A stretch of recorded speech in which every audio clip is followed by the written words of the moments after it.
আসসালামু আলাইকুম। আপনাদেরকে একটা গল্প শোনাই শুনুন।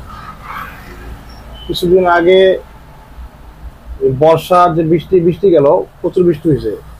বৃষ্টি হওয়ার কারণে তো আপনার কাঁচা মাল যেগুলা যে তরকারি মরকারি যা আছে আর কি, আলু বেগুন পটল মরিচ, এগুলার প্রচন্ড দাম বেড়ে গেছিল বা এখন একটু কমছে। তো আমার তো হোটেল আছে, খাবার হোটেল। প্রতিনিয়ত আমার প্রতিদিন বাজার করতে হয়, কম বেশি যাইতে হয় বাজারে। তো বাজারে যাওয়ার পরে মানে কাঁচা তরকারির সব দাম শোনার পরে আমার মাথা ঘুরে যে বাপরে বাপ, এত দাম! প্রতিদিন কি 10 টাকা 20 টাকা করে বাড়ে, বাড়তে বাড়তে মানে প্রচুর অনেক কিছু, মানে আপনার কাঁচা মরিচ 250 টাকা হয়ে গেছিল, তারপরে মিষ্টি কুমড়া 40 থেকে 50 টাকা হয়ে গেছিল, মানে সবকিছু বেশি বেশি। তো আমার দোকানে প্রায় সময় শাক লাগে, সবজি আছে, পুঁই শাক। তো এই পুঁই শাক কিনতে গেলাম।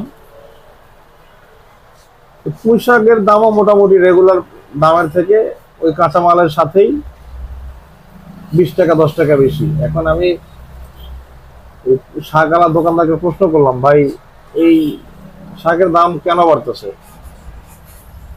উনি আমার ওই সেম যুক্তিটাই দেখায় যে ভাই এখন তো বন্যার জন্য বা বৃষ্টি বৃষ্টি হচ্ছে, এই জন্য বাইরে গেছে।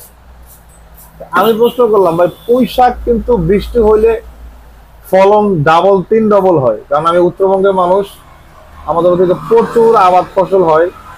এই আবাদ ফসলের বিষয়ে আমাদের বইলে আপনি মানে লাভ নাই বা বুঝাতে পারবেন না। আমার জানা মতে পুঁই শাক বৃষ্টি হইলে ফলন ডাবল হয়ে যায়, এটা আমার দেখা। তখন আসলে দোকানদার এড়ায় যায় মানে আমার সাথে আর কথা বলতে, মানে উনি ইচ্ছুক না, এরকম একটা ব্যবহার করলো। তো কথা বাড়ালাম না, কারণ বাজারে কথা বাড়ালে মানুষ খারাপ বলবে। আমরা আসলে এরকম একটা, মানে কি বলবো, মানে জাতি হিসাবে খারাপ নাকি আমরা, আমাদের সমাজ খারাপ নাকি শিক্ষা ব্যবস্থা খারাপ, কি খারাপ জানি না, তবে চান্স পাইলে সবাই খায়, কম হোক বেশি হোক, কেউ ওপেনে কেউ গোপনে। হ্যাঁ, আর যেই আপনার খায় না, ওই সুযোগ পায় না দেখে খায় না, ঠিক আছে? সুযোগ পাইলে ঠিকই খাইতো। তাহলে প্রমাণ হলো কি জানেন? এই যে কয়দিন আগে যে উত্তরাতে আপনার এই ফাইটার বিমান যে ধ্বংস হইলো,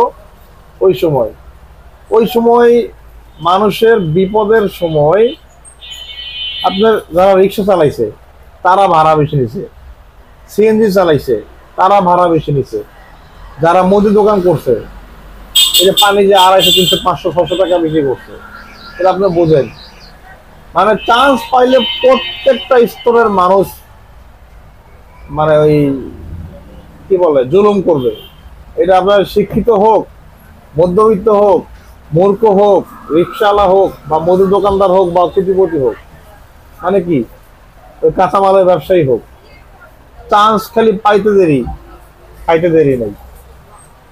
মানে এই কথাগুলো কেন বললাম, এই কথাগুলো আমার মনের ভিতরে ঘুরতেছিল আর কি কদিন ধরে, যে মানে এই কথাগুলো সবার মানে জানানো দরকার, বা আমার নিজের মনের যে একটা কি বলে এটা, মানে না বললে আমি মানে শান্তি পাইতেছি না। সবাই খায়, এটা হলো আসলে আমাদের সমাজের এই অবস্থা আর কি। জানি না আপনার আপনার আশেপাশের কি অবস্থা, তবে আমি এখন দেখলাম যে মানে পুরো সমাজটা এরকম, হয়তো হাতে গোনা অল্প কিছু মানুষ হয়তো বা না, তাছাড়া সবাই চান্স করবে। যাক, অনেক কথা বললাম, সবাই ভালো থাকবেন। আসসালামু আলাইকুম।